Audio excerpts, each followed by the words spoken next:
I have a good friend and coworker who asked me to look at this beautiful Stihl chainsaw, but this one is a little bit different. This one has sentimental value, and it's more than you can believe. Not only was it expressed to me, but you could hear it in their voice when they were talking about it. No pressure, but I sure hope by the end of this video I can get it working again because I think it'd mean a lot to them if we did. What's up everyone, and thank you for stopping by. Today's project is this old Stihl chainsaw, and the problem is that it won't start. My main goal is to get it working again, but I'm not going to deal with the worn out parts like the bar and the chain because when we start replacing parts on something of this age, the cost will quickly add up, and I'm not going to put that sort of stress on the owner. Instead, we'll get it running again and let them decide what they want to do with it. Now, I'm going to try and repair this chainsaw, however, it may not be the exact repair you need to make to yours. We'll explore other options later in the video. Now, we're only going to mention what these other options could be. We don't have enough time to look into them, but if you need more information on these options, you're welcome to ask as many questions as you need to. Now, for something of this age, I'm going to look it over and figure out what kind of condition it's in and see if there's anything really pressing to fix or replace. Like I said, I'm not going to mess with the bar and chain, but it's very obvious that both need to be replaced from running hot, and there's even some damage to the bar itself. Now, the top cover seems to have been melted at the front near the muffler, and it turns out that it's a bit loose, so I'll need to try and tighten the bolts for it, but by the looks of it, it's been this way for a very long time. The most important thing is to check the health of the engine, and to do that, I'm going to slowly pull on the rope and see how much it fights back. I can feel each compression stroke from the engine. It seems to have more than enough to run. If yours is somewhat easy to pull over, I would consider using a compression tester to find out how much pressure your engine can make on the compression stroke. If you need more information about the tester, there should be a link in the description of this video. The next thing I want to do is to test to see if this engine has the ability to start and run. To do that, I'm going to remove the air filter so I can put some fuel into the carb's throat and then try starting it. If it starts and runs for a few seconds, then we'll take a look into the fuel system for any issues. So fortunately, it ran for a few seconds, and it also sounds fantastic. I really do like the sounds these older chainsaws make. The next thing I want to do is to try and see if there's any fuel in the tank, and then I'll consider if I want to try and start it again. So it turns out there was some fuel in the tank, but it wouldn't call it fuel anymore, and after pouring it out, it looks more like muddy water from a puddle. The problem is that since I started the saw with this fuel in the tank, there's a chance some of it got into the carb now. The good news is that the fuel filter is still connected to the line inside the tank, so I don't think any debris made its way into the carb, but I still want to remove the carb and inspect it. I also noticed that some of the screws are missing from the recoil assembly. That means I'm going to remove the cover and see why they might have taken it off. Now, I don't see anything wrong with the recoil, so that's good news, but what I see is the ignition coil and the passage for the air that cools the engine is covered in oily sawdust. Now, this might not seem like an issue, but with the passage covered in oil, it may interfere with the way the saw cools itself, and of course, with the coil covered, it won't be cooled by the air either and fail due to excessive heat. That means I'll have to clean this area. I'll have to be careful though because I could damage it while cleaning it. The recoil assembly also has some oily sawdust on it and will need some cleaning as well. You don't need to be able to eat off of it, and just wiping it away will more than likely improve the airflow, but a good soapy scrubbing works wonders and doesn't require a lot of your time. I also cleaned the other side of the cover as well, and it looks much better. Too bad I can't do anything for this painted logo. The next thing to do is to remove the air filter cover and the air filter and then try to get the carb out of the engine. This is when we find our next dirty situation. The area around the carb is covered in the same type of oil and sawdust, which also is covering the backside of the air filter as well. Before I remove the carb, I'm going to try and clean this area off. That way I don't get some of it inside the engine. I'm going to use compressed air, and for safety, I would always recommend that you wear eye protection because you can very easily get this stuff in your eyes.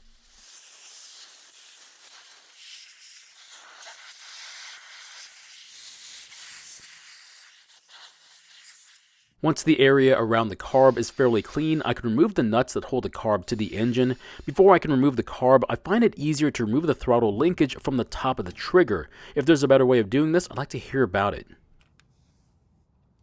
After freeing the top part of the handle, be very careful you don't lose the spring for the safety lock and the trigger for it because it just sits inside the handle. And of course, it would also be very dirty under this part as well. I think it's safe to say it, but this has to be the dirtiest chainsaw I've ever seen. After disconnecting the fuel line, we should be able to slide the carb off the studs now. Now, I did a really good job of cleaning what I could get to, but with the carb gone, I can finally get to the rest of the dirt. So is it important to the repair to clean as you go?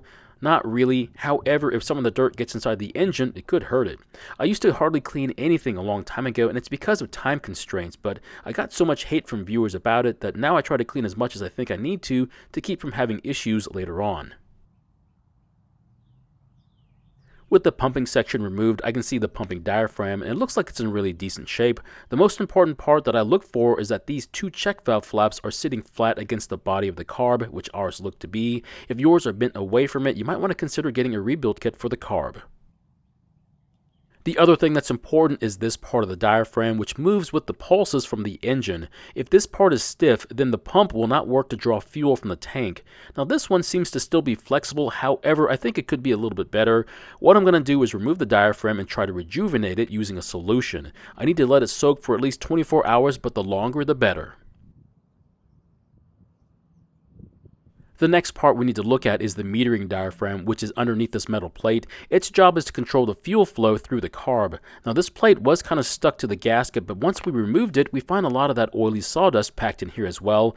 I have seen this before, but this one has to be the winner when it comes to the amount. I hate to say it, but with this much sawdust packed in here, it might actually be enough to interfere with the diaphragm. Now the sawdust gets in this area through a hole in this metal plate, and once I clean the rest of the sawdust off, you can see the hole. Now this hole is supposed to be here. I've just never seen this much make its way through that hole before. So this is the metering diaphragm, and it's supposed to be very flexible, and it still is. However, it's got some light wrinkling in it, so I'd feel more comfortable if it was replaced. After taking it off, we can see the needle and rocker arm assembly that the diaphragm presses against, which we'll need to use here in a minute. Before we can put this carb back together, we need to see if fuel will flow through it. I'm going to put some fuel into the pocket where the inlet screen is, then I'm going to press the rocker arm on the other side, and the fuel should disappear as it passes through the screen. The problem though is that it's not disappearing, which means we need to clean the screen and the fuel passage. Before I try and clean the inlet screen, I need to remove the needle and rocker arm assembly. Unfortunately, to remove the needle, I need to remove this gasket first. Just be very careful because the parts I'm going to remove are very easy to lose, and if you do lose any of these parts, you might as well buy a new carb. Once they're out, put them in a very secure place. After that, spray the screen with carb cleaner until the cleaner disappears through the screen, and you might have to agitate the screen to help clean it. Once the screen is clean and the cleaner flows through it, I'm going to start cleaning the rest of the carb as well. I've seen plenty of videos where people completely disassemble the carb when cleaning them. However, I don't do that, probably because I'm lazy. But the way I see it is if this light cleaning doesn't work, I'd rather buy a new carb instead. Once the carb is what I would consider clean enough, I'm going to start putting it back together. When replacing the needle and rocker arm, take your time and be very careful as you can very easily install them incorrectly. Also, try not to over-tighten the screw that holds the arm to the carb. And before moving on, press on the rocker arm and make sure it's returning back into place. After that, redo the flow test but using fuel this time. If yours is still not disappearing through the screen, repeat the cleaning process. So it's actually been 48 hours since I put the diaphragm in the solution. Like I've said, some of my repairs are not filmed on the same day, and this one took several days. I'll clean as much of the solution off as I can and then check its condition. There's no scientific way of testing how much it's improved, but by experience it feels a lot better than when it first went into the solution. Next, I'll replace the pumping diaphragm followed by the pumping section. Now, when finding a replacement diaphragm, it doesn't have to look exactly like the original one. The most important part is the stem in the middle. They can either be long or short, and this one happens to be the longer one. That's the situation we have here. This is one of the diaphragms I normally keep in stock, and as you can see, it looks a little different from the original one. However, the most important part is the stem, and both are the same length, so it should be okay to use. Remember that the gasket goes down on the carb first, then it's followed by the diaphragm, and finally the metal plate. Now, if you want to avoid this sort of headache, then I would recommend that you buy a replacement carb instead. They are extremely affordable and even come with extra parts.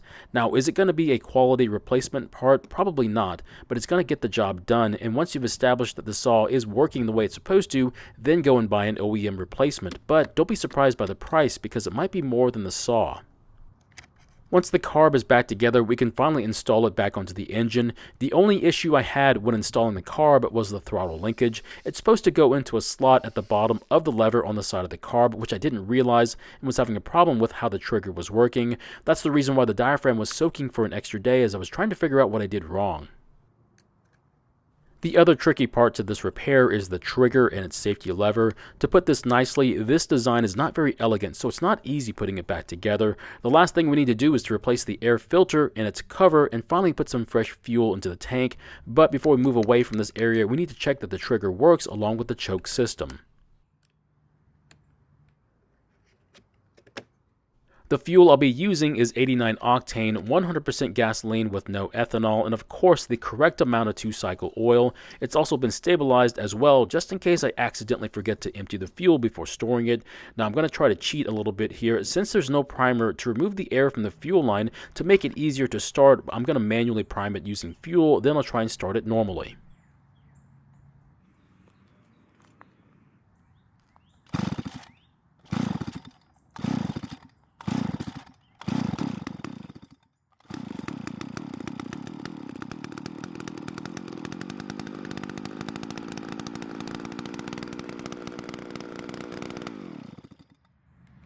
I wasn't expecting it to continue running. I was expecting it to run and stop, so I stopped it manually. Since the fuel lines should be full of fuel and not air now, I'm going to try and start it the normal way.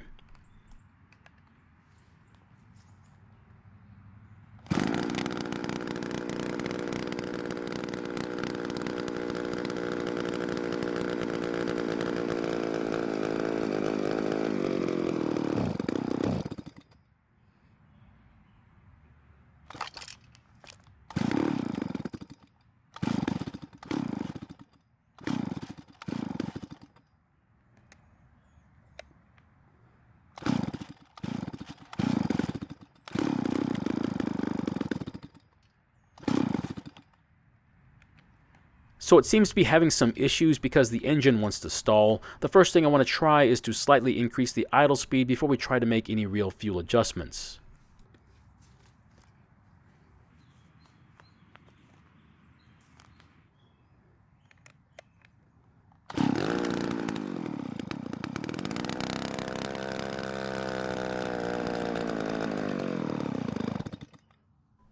So it did improve slightly, but it looks like we'll need to make some fuel adjustments to keep the engine from stalling. Typically, most of the time, the engine stalls because it's not getting enough fuel from the carb. So what I'm going to do is turn the L screw, which is for the idle speed fuel adjustment, roughly a quarter turn counterclockwise and see what happens.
So with the slight fuel enrichment and bringing the idle back down to where it used to be, it seems to be running very well now.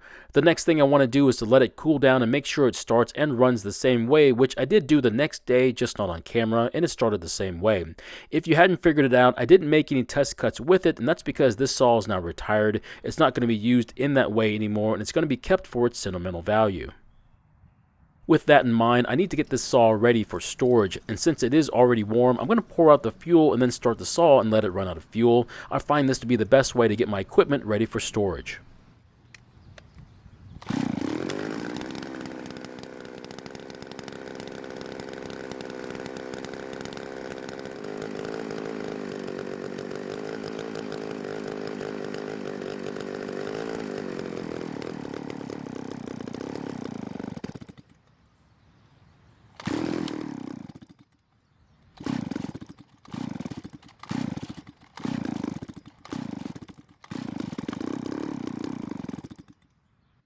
Once the engine stops, I'll keep trying to start it, which will further run any leftover fuel out of the lines. Now you might think I'm going too far using this method and that it should be out of fuel when it stopped running earlier, but you'll be surprised with what happens next.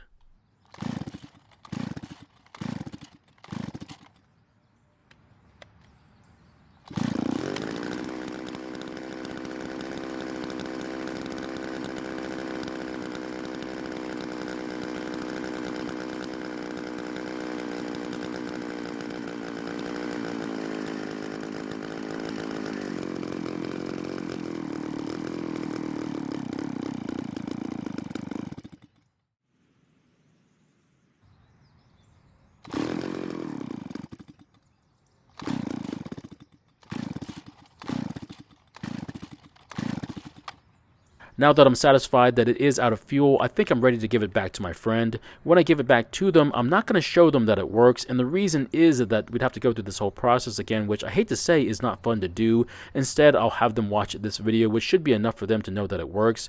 Now, this is their saw, and they can start it anytime they want to, but in this situation, it'll be up to them if they want to get it ready for storage instead. Another option as to why this engine didn't start is that the compression was just too low. The reason for low compression is typically piston ring or cylinder wall damage, mainly due to running fuel without enough oil in it. If that was the case, the rope would be very easy to pull, but to confirm this, I would use a compression tester to see if the reading was very low. So my question is, should I have insisted on replacing the damaged bar and chain so it would be ready to use as a possible backup chainsaw? Now personally, they already have a brand new Stihl chainsaw ready to use. There simply isn't a need for a backup one. However, that is my personal opinion, and I'm more interested in what you have to say about it. Thank you for watching. I really do appreciate your time here. Please feel free to ask me any questions about this project or about your own projects, and I hope to see you in the next video.